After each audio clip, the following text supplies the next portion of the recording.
exercises in thinking, feeling, and doing. Philosophy did not arise in the way it is carried on at the present time. Now it is a sum, a group of connecting ideas whose inner real content is not experienced by the philosophers. Instead, they seek theoretical proof for it to show that it relates to reality. So the philosopher is not able to verify his ideas in reference to reality as directly as one always can in the case of any given fact in the real world. Of course, people can certainly harbor some illusions concerning a given fact, but they can easily come to mutual understanding about it when confronting it.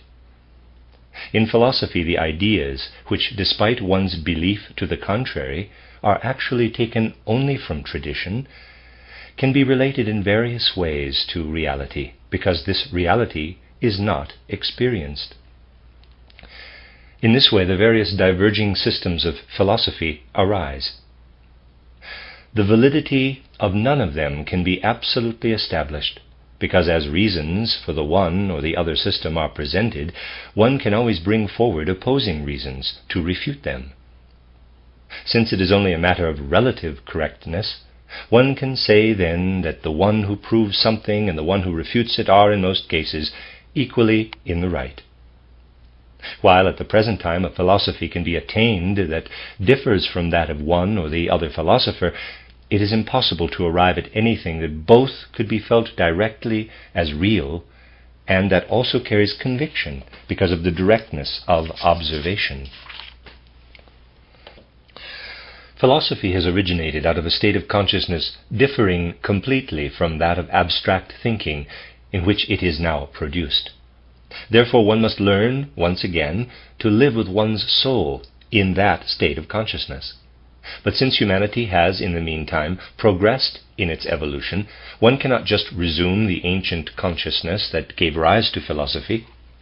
While something similar must be attained if one is to have a philosophy today, it is nevertheless something quite different. The old state of consciousness, which gave birth to philosophy, and by means of which a philosopher experienced the activity of his own etheric organism, was partly unconscious. Compared to modern consciousness, in which we think scientifically, that consciousness was dreamlike. What we must keep in mind as an ideal for a new philosophy is to be able to experience philosophy in the etheric body, but not in that dreamlike way as was the case in olden times.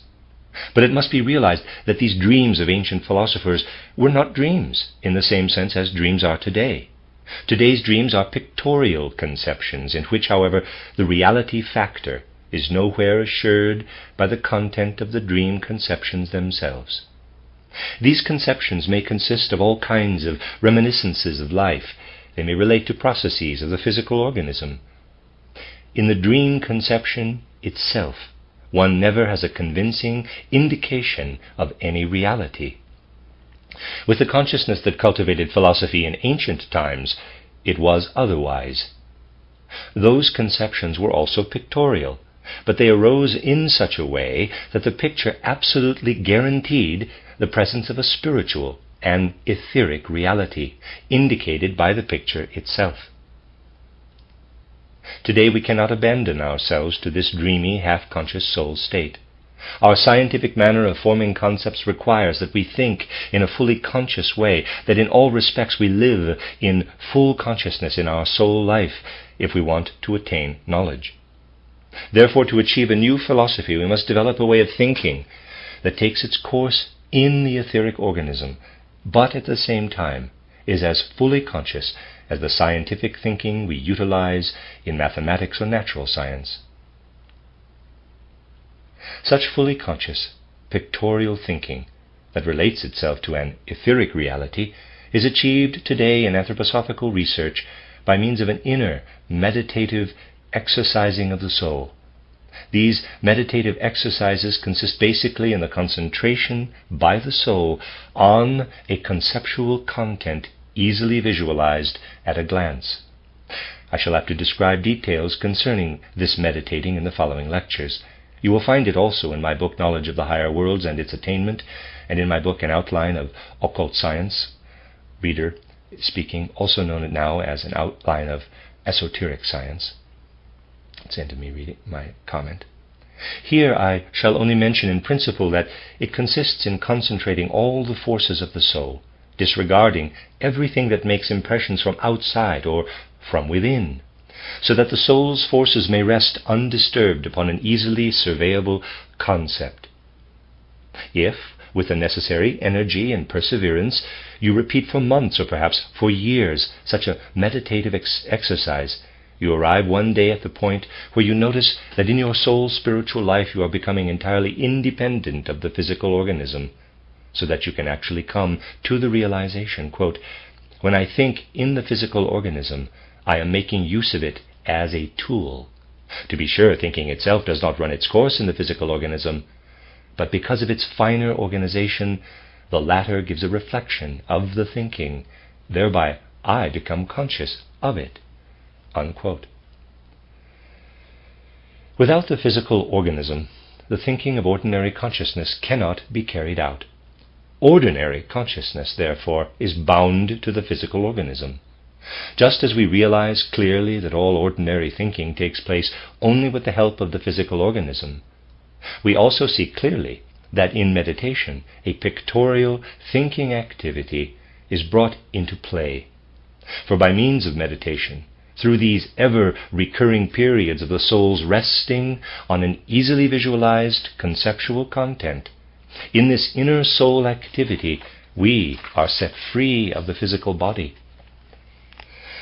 Now a picture world is experienced that surrounds us, which in regard to this pictorial quality resembles the picture world of the ancient thinkers who acquired their philosophy from it. It is experienced, however, with the same clear presence of mind found in any clear concept produced by the observations and experiments of natural science. In this picture world that he has before him, man now gains an overall view of those forces in his own being that have been active since birth as the forces of growth, and that were responsible for the increase in his bodily size. He also gains a view over the forces active in the metabolism, in nutrition, and in the processes of digestion. In other words, he gains in picture form a complete survey of the life forces that permeate him out of the spiritual etheric world, and build up in him a particular etheric organism, bringing about his form and his life. Again, there arises in man, but in full consciousness, what was present in the earliest philosophers in a dreamlike condition, from whom later philosophers have simply taken in a more abstract form what is now commonly known as philosophy. In other words, he now rises to the level of supersensible knowledge, which may be designated as imaginative knowledge, the knowledge of imagination. In this imaginative knowledge, he surveys the forces of his own growth and life. But what one perceives here as the etheric or life organism is not as sharply separated from the outer world as, in sense observation, objective things are separated from what is subjective. In sense perception, I know. The object is there. I am here. In etheric, imaginative perception, one's own etheric organism grows together, so to say, with the etheric cosmos. In like manner, one experiences oneself within one's own etheric organism and in the etheric cosmos. What is thus experienced through the confluence of his own etheric nature with the etheric weaving and pulsing in the cosmos, man is now able to bring into sharply outlined picture concepts, and then also to formulate and to express it in human language. In this way, man can acquire a philosophy once again. This philosophy, therefore, can be recovered through the fact that man works himself up to the development of imaginative thinking. But when the imaginative thinker, at the level of exact clairvoyance it may be called imagination, expresses his insights in speech and in thought forms, the matter is formulated in such a way that another person, who cannot perceive imaginatively on his own, can carry over into the full consciousness of ordinary thinking what the philosopher says, and because it is different, it is also felt and experienced differently. But through the verbal communication and its comprehension, that reality is also experienced in ordinary consciousness. The imaginative thinker can imbue his words with this reality, for he acquires his conceptions out of the real etheric world. Thus a philosophy can again be achieved that has been won out of the etheric world, out of the human etheric organism and the etheric cosmos. It affects the listener in such a way that in taking it in with his ordinary, healthy understanding, he feels it has been brought out of the supersensible, first of all from the etheric reality. So, when imaginative thinking is attained, a true philosophy will be restored to the world, whose authenticity is guaranteed. For cosmology, the meditative life must be extended. This can take place if, with the whole range of its forces, the soul accustom itself not only to dwell on a surveyable concept or complex of concepts, and to dwell on it over and over again in order to enter into an increased intensive activity, which finally is torn loose from the physical organism and continues in the purely etheric. But the soul must also reach the point of being able to eliminate from its consciousness again those concepts on which it has been dwelling. In the same fully willed manner in which it concentrates totally on certain concepts, holding them in its consciousness, so the soul must be able to eliminate them again and to enter a condition of mere wakefulness and full consciousness, devoid of any soul content derived from the senses or from thinking. The soul must be awake, but have within itself nothing of all the contents acquired through ordinary consciousness. When, in full wakefulness, the soul brings about an empty state of consciousness after meditation and attains a certain invigoration with inner strength in maintaining this emptiness of soul while fully awake, then the moment finally comes when a soul's spiritual cosmic content, not previously known, flows into this emptiness, a new spiritual world, a spiritual outer world. This then is the stage of inspiration, which follows the stage of supersensible perception through imagination. If one has this capacity for receiving a soul's spiritual cosmic content into the emptied consciousness through inspiration, one is also able to take hold of what I called yesterday man's astral organism. It is that part of him that lived in a soul spiritual world before it descended to earth and clothed itself in a physical and etheric body. Man becomes acquainted with his own soul spiritual life before the embryonic life, before birth. Let me read that again. Man becomes acquainted with his own soul spiritual life before the embryonic life, before birth. He learns to know the astral organism that leaves physical man at death and lives on further in the soul spiritual world. In inspired cognition, he thus learns to know the astral organism that, in ordinary consciousness, lives itself out in thinking, feeling, and willing. But at the same time, he learns to know the spiritual cosmos. As man has the physical cosmos before him by means of his senses and his sense-bound thinking, he now confronts the spiritual cosmos. Only what within his physical and etheric organism is the work of this spiritual cosmos is much more real than the sense impressions received in outer consciousness, received in ordinary consciousness. One can indeed say that what flows into man through inspiration, whereby he comes to a soul life independent of his body, can be compared with the breathing in of real oxygen. Among other things, through this inspired knowledge one gains a more exact insight into the nature of the human breathing process, and also into the process of blood circulation, which is rhythmically connected with the process of breathing. Through inspired knowledge, one gains an actual view of all the rhythmical processes in man. One attains a view of how the astral organism works in rhythmical man, and further, how this organism, ensheathed by the physical and etheric organisms, is connected with the breathing, with the whole rhythmic system, inserting itself directly in the rhythm of breathing and blood circulation. Now we are also in a position to comprehend through cognition what is merely hereditary in the physical and etheric organisms, and is therefore subject to the laws of heredity that are of the earth, and what man brings with him out of the supersensible cosmic world as soul and spirit being. This being enters the earthly world and only clothes itself in the physical and etheric organisms. One can then distinguish between man's inherited characteristics and what he brought with him out of a spiritual world into his physical existence. In what we now perceive through our astral organism and its reflection in the rhythmic human processes, we have something that can now be integrated into the spiritual cosmos surrounding us, made accessible to us through inspiration. We attain a cosmology that can include man.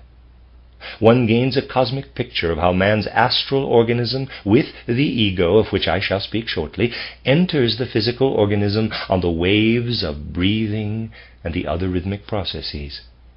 We see the cosmos in its fundamental lawful order as it continues into man through his rhythmic processes. We arrive at a cosmology by which the astral organism is understood. Likewise, the rhythmic processes in each individual person. Thus, inspired knowledge becomes the source of a genuine modern cosmology that is on a par with that ancient cosmology, which by man's dreamlike forces of soul made him similarly a member of the whole cosmos, of a soul-spiritual cosmic world. The knowledge gained in inspired perception, however, is gained in full consciousness, and can then be seen in its reflection in the etheric body. It is like this. The experiences of inspiration project themselves in pictures upon the etheric body. The insight thus gained in inspiration in the cosmos connects itself with the experiences of fantasy in the activity of the etheric body. What is inspired out of the cosmos is to a certain degree inwardly in motion, and cannot at once be brought into sharp outlines. This only happens when it links itself with the experiences of fantasy in the ether body. Then cosmology also can be brought into sharp outlines. Thereby arises a cosmic philosophy completely appropriate for modern man, a philosophical cosmology, which in this way is formed through a flowing together of inspired knowledge with the imaginations experienced pictorially in the etheric body. It is such a cosmology that I have sought to give in my book, An Outline of Esoteric Science. In order to establish the religious life on a basis of knowledge, further development of the meditative life of soul exercises is necessary. These exercises must now be extended to the human will. So far, we have chiefly described a form of soul exercises based on a special development of the life of thought. Now the soul's life, insofar as it is revealed in the will, has to be set free from the life of the spiritual researcher's physical and etheric organisms. That happens when the will is employed otherwise than in ordinary consciousness. I will illustrate this method by an example. The events in the outer world are ordinarily observed as following one upon the other, the earlier one first, subsequently the later one, and thus we trace them also in our thinking. Now, however, we must try to place these events in reverse order, putting the last one first, then the immediately preceding one next, and so on back to the first event. In this way, through an exertion of the will in the soul, we accomplish something not achieved in ordinary consciousness. Normally, you follow the course of outer events with the will that lives in thinking. By means of this thinking in reverse order, thinking differently from the actual course of events in nature, you tear the will free from the physical and etheric organisms. The will that otherwise is merely a reflection of the astral organism is thereby bound to this astral organism. Since the latter is lifted out of the physical and etheric organisms through the other meditations, the will is carried along out of the physical organism into the spiritual world outside. In thus taking the will out of your own organism in the astral body, you also take with it, out of the physical and etheric bodies, what is the real spiritual man, the capital I. Now, it is possible to live with the ego and the astral body in the spiritual world together with the spiritual beings. As we live by ourselves in our own body in the physical world, we now learn, through such a training of the soul's life, to live together in the outer spiritual world with all the beings who first revealed themselves in imagination and inspiration. In this way we attain the ability to lead a life in the spiritual world independent of our own physical organism. Such exercises can be strengthened still more, so that the will puts forth another kind of effort. The more exertion needed for this development of the will, the better it is for experiencing the spiritual world outside the physical and etheric organisms. Man can change his habits by making the deliberate, conscious resolve, quote, "This or that habit you have had for many years, you will now change it into something else by an energetic use of your will, so that in 4, 5, or 10 years it is so transformed that in regard to it you will appear like a different person." Unquote. They may, for example, be small, insignificant habits of the kind that persist without being given much attention. If you work at them, they are the most effective for the sort of supersensible knowledge I am now characterizing. For example, you have a certain form of handwriting. With all your energy, you apply yourself to changing it into a form different from what you are accustomed to and have developed since childhood. When one devoted oneself for years to such will exercises, the soul finally becomes strong enough to live outside the physical and etheric organisms with the spiritual beings of the outer spiritual world, with human souls, either before they are incarnated or after they go through death and are living in the spiritual world before returning into physical existence, and also with those spiritual beings who are only in the spiritual world and dwell there in such a way that, unlike human beings, they never have a physical and etheric body. In this way, one arrives at living with one's soul and spirit in that world, where the content of religious consciousness is experienced. In full consciousness one enters that world, described by the ancient teachers of religion as the divine world. At that time this happened through a more dreamlike familiarization with the divine, but now it is through a fully conscious one, the same fully conscious state of mind as is only developed in mathematics or the exactness of modern natural science. In this way the third level of supersensible knowledge is cultivated, that of true intuition. Through this true intuition, by which we learn to live in the divine spiritual world, we are able to bring back experiences from that world, so as to form them into the content of religious consciousness. Once again we learn to recognize a basic fact of human nature: how man, with his true capital I and his astral organism, can live in a purely spiritual world. We now gain a view of man's condition in wakefulness and in sleep. We gain insight into how the ego and astral organism envelop themselves during the waking state in what I have described earlier as the processes of breathing and circulation, the rhythmic processes. But how, as the I creates a reflection of itself in the physical organism, the metabolic processes that live in the circulation of the blood are included in this reflected nature. What man in his ordinary consciousness calls his I is merely a weak reflection of his true I. The true ego is rooted in the divine spiritual world characterized above. In ordinary consciousness, this ego is perceived through the permeation of the circulatory system by the metabolic processes. Let me read that again. In ordinary consciousness, this ego is perceived through the permeation of the circulatory system by the metabolic processes. In these latter, pulsating in the circulation, one senses, feels what in ordinary consciousness is perceived as the ego, but that is only a weak reflection of the true ego. In the waking state, the reflection of the ego lives in the metabolism that circulates through the rhythmic system of man. That is to say, the true ego exists, but ordinary consciousness only contains its reflection produced in metabolism. When, however, the human physical and etheric organisms use the processes of breathing and circulation permeated by metabolism, when they use the forces of this rhythmical man themselves, as is the case in the state of sleep, then the true ego, with the astral body, lives in the outer spiritual world. Breathing and circulation, with the pulsating metabolism contained within, then care for the needs of the physical and etheric organisms on their own. The true ego and astral organism carry on an existence aside from the physical and etheric bodies in the spiritual world.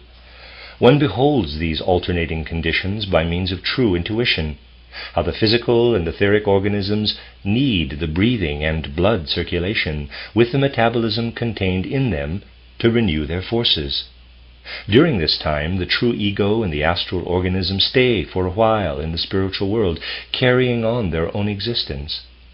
When the forces of the physical and etheric bodies are regenerated through rhythmical man, to the extent that further rhythmical regenerative processes are not needed, the astral body and ego return and permeate the metabolic process, pulsating through the breathing and blood circulation, and man is then awake again.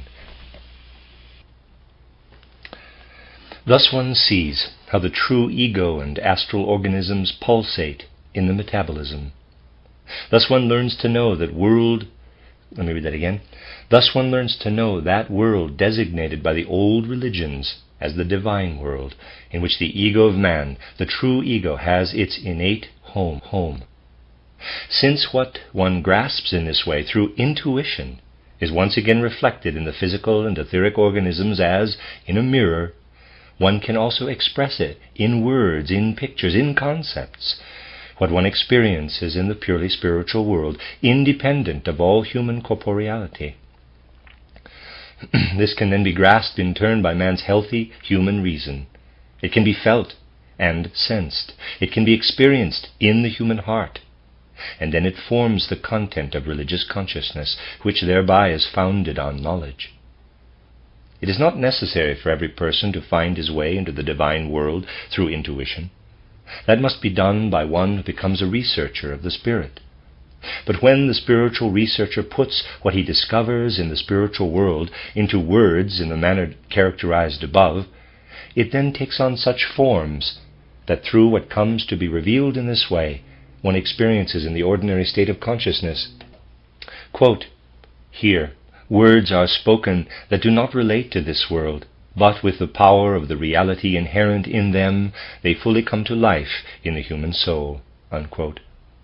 It is through this power that what is drawn from the spiritual world by spiritual research, through an intuitive experience of the divine spiritual world, has its religious influence upon our consciousness.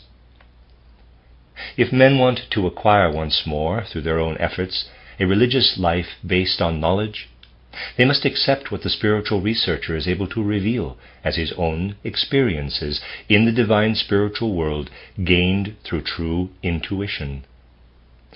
The religion will return to what it once was. In its inception, every religion was a revelation from the divine spiritual world, a revelation of those experiences that can be had with those divine beings that earlier reveal themselves to imaginative and inspired perception, but whom one meets on their own level only through intuition. The kind of thinking that can live in abstractions, that is chiefly employed in scientific research and on which we base our observations and experimentations, has been attained only in the course of human evolution. It did not exist among those people from whom the early philosophers and teachers of religion came, those who founded the old philosophy, cosmology, and religious life, of which much has been preserved by way of tradition. In those times, half-conscious, dreamily imaginative, inspired, and intuitive experiences prevailed. It is from these experiences that men of earlier ages drew their knowledge in every domain of life. Only since the rise of modern natural science do we have what we experience as abstract thinking. One should not believe that only scientists think in this way. Nowadays it is absorbed through the ordinary schools and by the simplest person living in a rural area far from all urban culture. No trace of the consciousness that is spread through the civilized world today by this abstract thinking existed in any part of humanity, even in the 8th and 9th centuries AD. Everywhere there lived what had been attained by means of the other three states of consciousness. But the fully conscious condition, which we must interpret as the true expression of mankind today, could be achieved only by the fact that abstract thinking, now the pride of scientific life, has integrated itself into the human experience. In other words, the form of thinking that utilizes man's physical organism and needs it in order to think, as is the case today, such thinking did not exist in ancient times. Then man thought only with the etheric and astral elements in his nature and with his ego organization. His thoughts were given him by the revelations of imagination, inspiration, and intuition. This is still the case today with people who, through some circumstance that we will mention later, possess a kind of clairvoyance. That is not the modern exact clairvoyance, but something inherited from ancient conditions of dreamlike clairvoyance. Such persons are never able to control their soul experiences, but they can have them as people in earlier times had them. It is often surprising what clear thoughts are given to such people in their dreamlike visions, thoughts based on a far more brilliant logic than even a philosopher can produce. Those are just the thoughts revealed out of the spiritual world. In ancient epochs of human evolution, only such thoughts existed, that is, revealed thoughts. Abstract thinking, the only kind known today, is obtained by using the physical body as a tool. It is experienced through the instrument of the physical body. This characterizes what modern humanity has achieved in rising to its full consciousness. In regard to the spiritual world, such thinking, achieved through the physical body, is actually a displaced thinking. For particularly through what I have just characterized, thinking shows that it belongs to the spiritual world. It is now displaced when man employs his physical organization in his thinking. Thereby thinking lives in an element that is not its very own. But man nevertheless achieves something in this thinking that he could never attain if thinking would merely result as a revelation out of imagination, inspiration, and intuition. Because thinking is obtained through the physical organism, it substantially contains nothing from the spiritual world. It is fundamentally an activity taking place solely in the physical body. In other words, this abstract thinking experiences nothing real. It is as if pressed out, filtered out of imagination. What is experienced is illusion. What we experience in abstract thinking is an illusory experience just because we become fully conscious in this thinking. We can experience two facts in this thinking. First, the illusion in it, which does not itself pretend to express something, becomes a reflection of objective nature. Only thereby has man attained what he is so proud of today, an objective natural science. Outer occurrences in nature could not be objectively presented by a thinking filled with substance of its own. We cannot acknowledge such descriptions of natural processes as were given in olden times as objective natural science. Just because thinking has only a life of semblance, the outer world can reflect itself in this semblance. In a thinking that does not have a substance of its own, the substance of the outer occurrences of nature appears in picture form. So, humanity, in its progress, is indebted to objective natural science for the fact that it attained full consciousness in an illusory experience of thinking. The epoch in which abstract thinking arose also became the time when objective natural science was attained. A second fact that man owes to this advance into abstract thinking is his experience of freedom. What man experiences as moral impulses through imagination, inspiration, and intuition, even when he experiences it in a dreamlike manner as in ancient times, when it was always experienced through dreams, instincts, and emotions, and thus became an impulse to action, this always puts a constraint on man. An instinct underlying an action in man's organism is something that drives him, forces him here and there. What is brought out of the real etheric world in imagination as moral impulses impels me. I cannot do otherwise than follow it. So it is also with what derives from inspiration and intuition. Between birth and death, man experiences the illusory life of abstract thinking, of pure thinking that is nothing but thinking, yet is carried out through the physical organism. If man now takes moral impulses into this thinking, they then live in the pure thinking that has only an illusory life, and cannot force him to do anything, any more than a mirrored image can compel one to some action.